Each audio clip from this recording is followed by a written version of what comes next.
Vale, vamos a comenzar entonces con lo que nos interesa hoy acerca de desarrollo de software. Bien, vamos a arrancar con la siguiente pregunta. ¿Podrías describir brevemente el ciclo de vida del software y su importancia? O sea, aquí me gustaría entrar más en detalle en lo que viene siendo todas las etapas del ciclo de desarrollo de software y hablar un poquitico de cada una de ellas. Pues te las puedo resumir en unas palabras. Idea, requisito, seguir o establecer la metodología que mejor te convenga en este caso, porque todas no valen para todos los proyectos. Codificación, testing, que hace falta, que es necesario, porque algunas veces no se tiene en cuenta y se suben directo a producción. Y ya pues no me sale la palabra, despliegue a los distintos entornos conforme vayas haciendo funcionalidades. De ahí Vale, lo de insistir tanto en, dependiendo de una metodología u otra. vale. En el caso, vamos a ir desglosando por etapas. Mm. La primera etapa sería la etapa de la idea. En esta etapa, ¿qué es lo que se tiene en cuenta? ¿Qué acciones se tienen en cuenta acá? ¿Qué es lo que primero ocurre en la etapa de la idea dentro del ciclo este? Lo primero es contextualizar realmente qué es lo que quieres hacer. O sea, antes de, tú eres un cliente, o sea, porque tú ahora mismo, o que tú tengas la idea al ser autónomo o como quieras, porque quieres llevar un proyecto a cabo, es visualizar bien qué es lo que quieres. O sea, no podemos ir a lo loco de, oye, he tenido esta idea, voy a crear, yo qué sé, esta red social, ¿sabes? Pero sin poner en foco a qué público va a ir. Porque no es lo mismo una red social, imaginemos, LinkedIn, que un Instagram o un X. Vale. Entonces, nos lanzamos siempre, o por lo menos, que a mí me ha pasado que yo lo he hecho, de lanzarnos directamente a programar sin tener en cuenta simplemente en qué queremos hacer. Y eso es muchas veces se te ocurre una idea y es la primera pregunta que te debes hacer.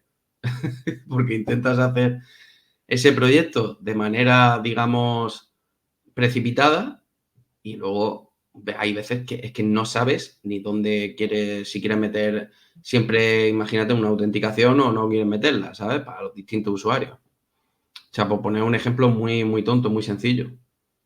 Entonces, claro, primero hay que conceptualizar todo lo que queremos hacer y ya a partir de ahí, pues, ir dándole forma a cada, digamos, funcionalidad, por así decirlo. Vale, y eso nos hace entrar en la segunda etapa, que es la etapa de Mm, los requisitos, que acá entraría un poco, o sea, en la captura de requisitos sí, hacia el cliente, ¿no?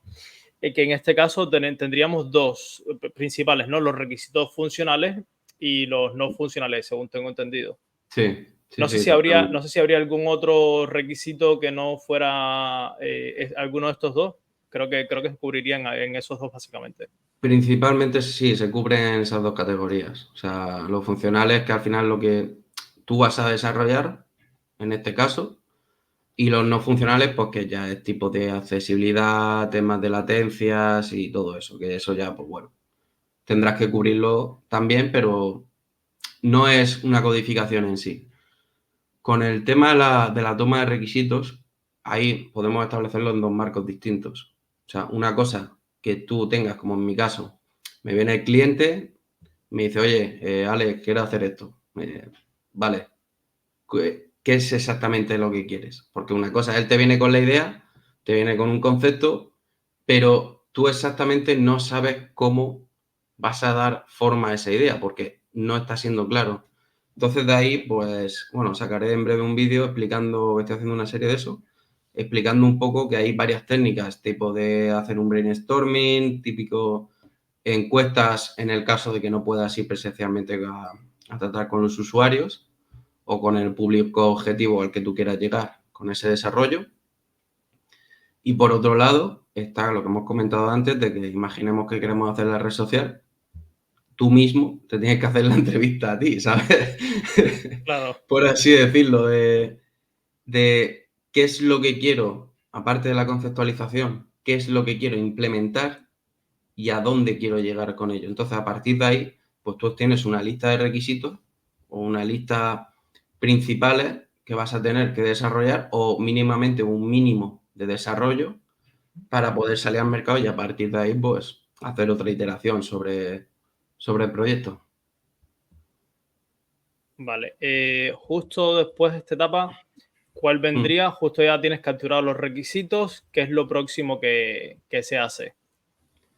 Lo siguiente ya sería un poco el tema de la etapa de análisis, que bueno, yo lo introduzco en la etapa que he comentado antes de desarrollo, porque una vez que tú tienes los requisitos, hay que pasar a analizarlos de qué arquitectura se va a montar, en el caso de software, qué casos de uso van a haber, qué base de datos se va a usar, ¿sabes? O sea, al final, una vez que obtienes el informe tanto de funcionales como no funcionales, si tú tienes que cumplir, imaginemos, ciertas transacciones, ¿vale? Tú al final a lo mejor tiras por Node, en vez de por hacer un Apache con PHP y Symfony, por decirte algo. O sea, tú tienes que hacer ese análisis previo antes de ponerte a codificar para saber exactamente identificar todos los puntos que tú tienes que desarrollar, todos los casos de uso que tienes que hacer y qué actores se van a ver involucrados en esos casos de uso. Vale. Para los que estén viendo el live y hayan entrado un poco tarde, estamos hablando de manera general de ciclo de vida de software. Vamos a estar tratando todos estos temas en el día de hoy y estoy Mm. compartiendo acá con Alejandro del canal de Murciano Tech. Cualquier duda que quieran dejar lo pueden hacer acá en la caja de comentarios y si no llegan a tiempo al live, igualmente déjenlo en los comentarios en la parte de abajo y nada, les responderemos sin ningún tipo de problema. Entonces, continuando con esto, luego de la etapa de análisis, por supuesto, vienen dos etapas que supuestamente en muchos casos se ponen como las principales, ¿no? Sí, sí, sí, La etapa de totalmente. codificación, que es lo que se idealiza, que es a lo que uno va realmente cuando se gradúa y no lo otro anterior, Literal. que también es muy importante, ¿no? Y una etapa que ha sido casi siempre ignorada en muchos proyectos, que es la etapa de testing. O sea, codificación primero y testing que se deja como un poco de lado en muchísimas ocasiones. A veces en Sí. proyectos en los cuales no se estima, por lo menos desde mi punto de vista, no se estiman bien los tiempos y tal, y queda como con un poco en el olvido la etapa de testing. Si pudieras comentarnos un poco más qué pasa en estas dos etapas dentro Sí, del a desarrollo de ver, software. lo de la codificación al final es lo que todos sabemos, o sea, tirar líneas de código y hacer funcionar los casos de uso, ¿vale? O sea, en el caso de que tengamos una API REST, pues obviamente establecer los puntos de entrada, hacerlo funcionar y devolver una serie de datos. Sí que es verdad que está muy idealizada esta etapa porque la gente se piensa que es el 90% de tu trabajo, cuando yo lo diría que es un 20 o un 30 dependiendo del proyecto. Y es la parte, vamos a ver, sinceramente a mí es de las que más me gusta, o sea, está claro, a quién le gusta hacer testing, a quién le gusta muchas veces analizar o documentar y todo eso. Claro, Pero en esta etapa no se queda porque, como has comentado, sí que es verdad que muchos proyectos se desarrollan, se suben a producción y luego hay que estar tirando de bug fix, de hotfix en caliente en el propio servidor, ¿sabes? Y eso pues entraña muchos peligros porque si tú puedes arreglar, o sea, imaginemos una silla, tiene las cuatro patas, tú arreglas una, se te ha roto una, la arreglas, pero por el otro lado se ha roto la otra. claro. Entonces, de ahí la importancia de tener esta etapa de testeo de todos los casos de uso, sobre todo, que es lo que más hablo, software en general, porque una vez que tú has desarrollado cierta clase, cierta entidad, cierto caso de uso, servicios, lo que sea que estés en este caso haciendo, el tener mínimamente unos unitarios ya hechos te va a Claro, evitar en un futuro que tú hagas una modificación en el código y pasar los tests de ver que no se ha roto nada de lo que ya había. E incluso extender esos tests para esa, digamos, nueva funcionalidad. Esta etapa está hiper olvidada. Yo me acuerdo que en varios proyectos en los que he estado no había ni de unitario, que eso claro, era súper gracioso porque era subida a producción, ya te digo, como el ejemplo de la silla. O sea, por un la arreglabas una cosa, pero por otra se rompía. Entonces, es una etapa muy crítica, muy importante, a tener en cuenta incluso en los despliegues, ya no solo a producción, a los distintos entornos. O sea, en el caso de que tú codifiques un nuevo caso de uso, hagas un testeo de que todos los existentes ya están funcionando, obviamente tendrás que hacer tus tests. Para eso también hay varias metodologías para ello. Puedes hacerlos antes, puedes hacerlos incluso después, para ver qué no está fallando en las distintas casuísticas que se puedan dar. Pero Claro, ya estás asegurando que por lo menos las otras partes de tu proyecto no van a petar.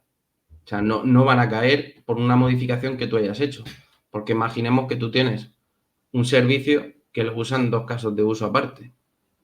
O sea, el que tú estás creando y el que ya había creado.